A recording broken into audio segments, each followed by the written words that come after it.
Hi folks, it's Nigel from Ambling Trails. I hope you're well today. Today you actually find me on the old road going towards Holcombe village. We'll then descend into Ramsbottom. And yes, there is a village in Lancashire called Ramsbottom. I think it's underappreciated, so I kind of want to share it with you. Then we'll move further south, see Summerseat station before we head back up towards Holcombe Brook. It is a bit more urban than we've probably done in the past, but it is pleasant urban. Anyhow, less talking, let me get walking.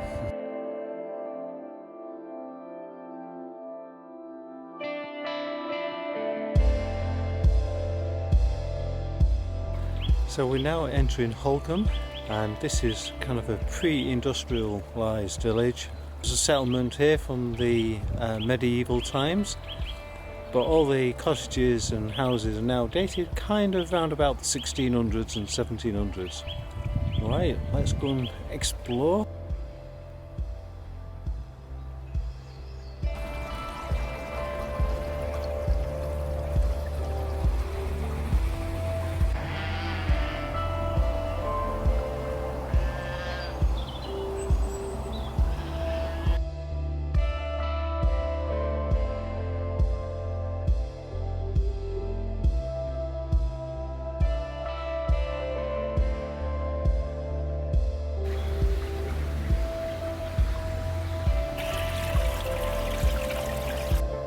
Loving the old gas style lamps along here. There must be at least 10 or so. It's great that they're still in place.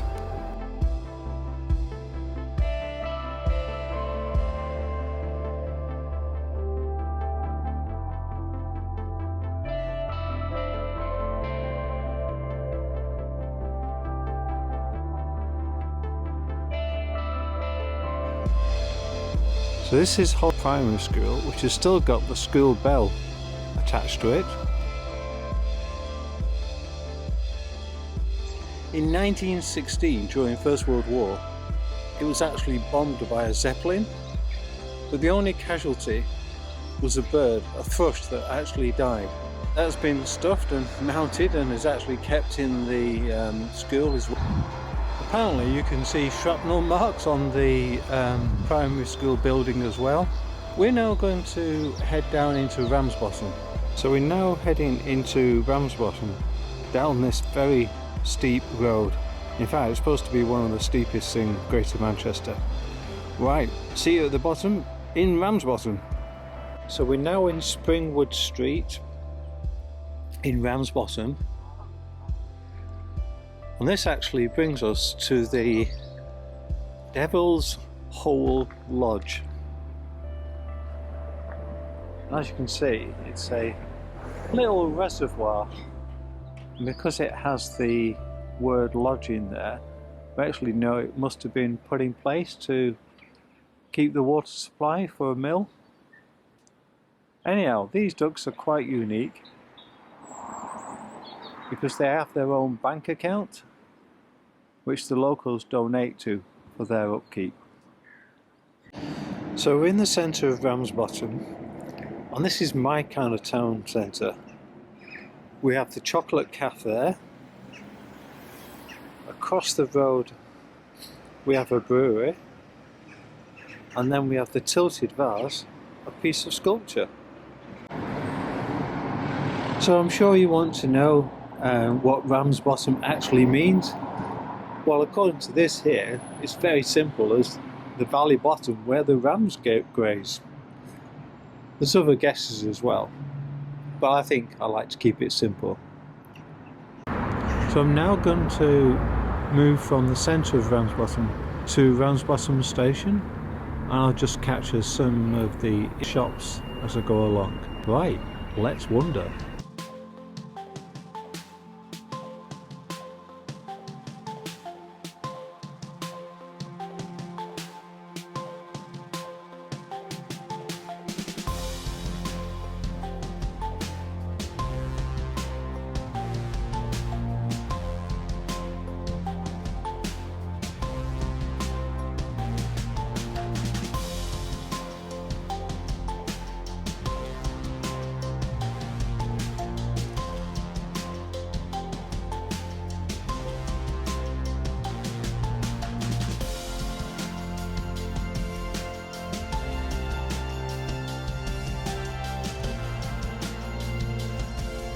So this is Ramsbottom station, which was reopened in 1987 by the East Lancashire Railway Preservation Society.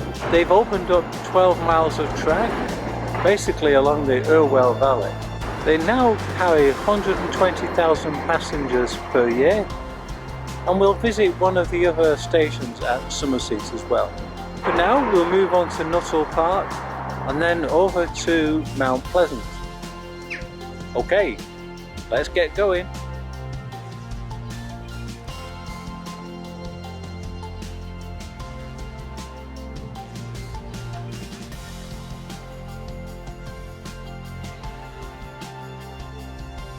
We've left Nuttall Park and I'm now going up what is called locally Jacob's Ladder.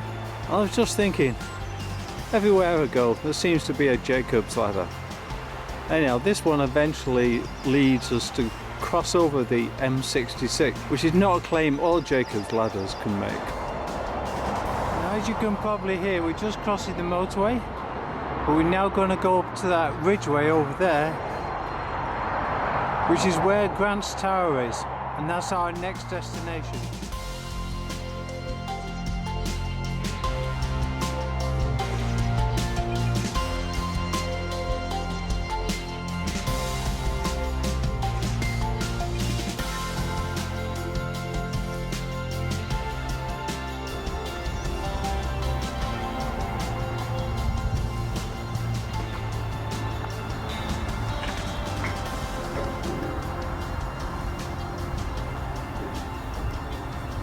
So the building behind me is referred to as Grant's Tower. So the tower was actually built in 1828 and covered actually 3 floors, so obviously 3 times as big as it is now. The Grant brothers had actually walked with their whole family from Scotland to Manchester, and they actually rested here on the way, and their father noted that this was the nearest thing that reminded him of where they'd come from, and that if ever they could afford it, one day they would come back. And so the Grant brothers actually did, and built the tower as I've just described. Right, we're going to head on now and head towards Mount Pleasant.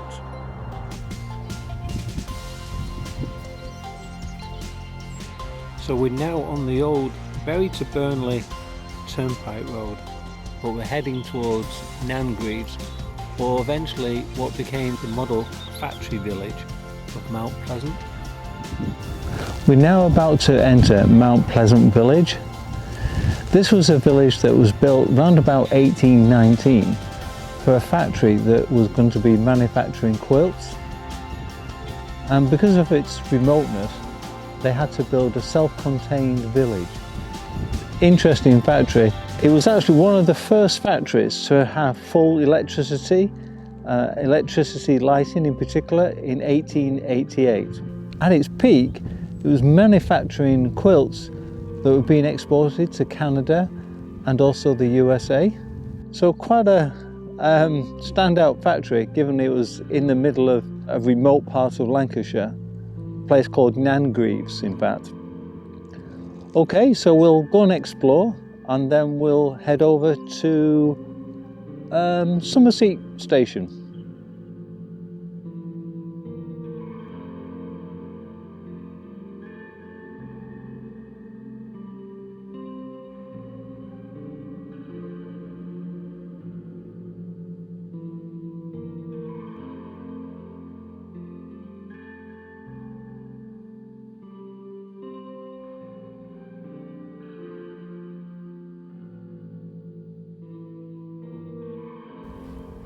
Something we're seeing less and less of these days, and there's actually a sign inside saying, "Is this telephone box still needed? We're about to remove it. Let us know if you think otherwise." In the woods near Mount Pleasant, I found these little fellows. When I was 1, I had just begun. When I was 2, I was nearly new. When I was 3, I was hardly me. When I was 4, I was not much more. When I was 5, I was just alive, but now I am 6, I'm as clever, so I think I'll be 6, now forever and ever. A.A. Milne.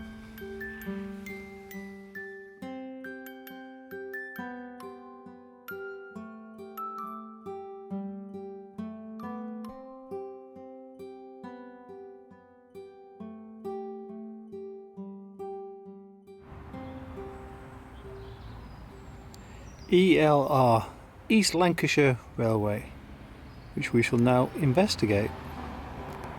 So we're at Summerseat station, which was originally opened in 1846, as was Ramsbottom as well.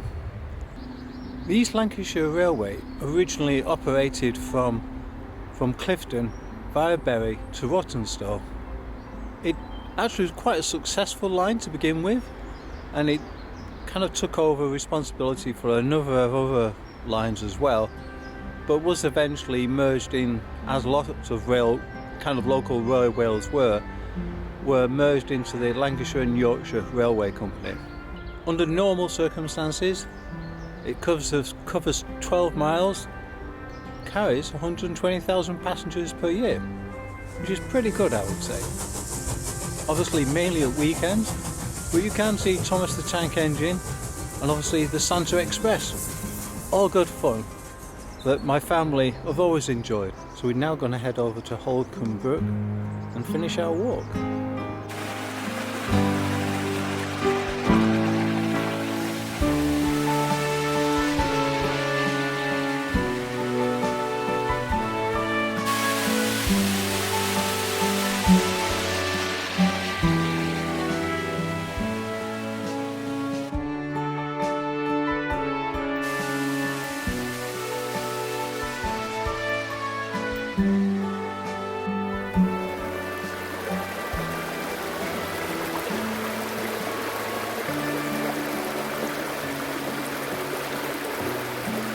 Okay, we finish our 8.5 mile journey with about 1100 feet of climbing.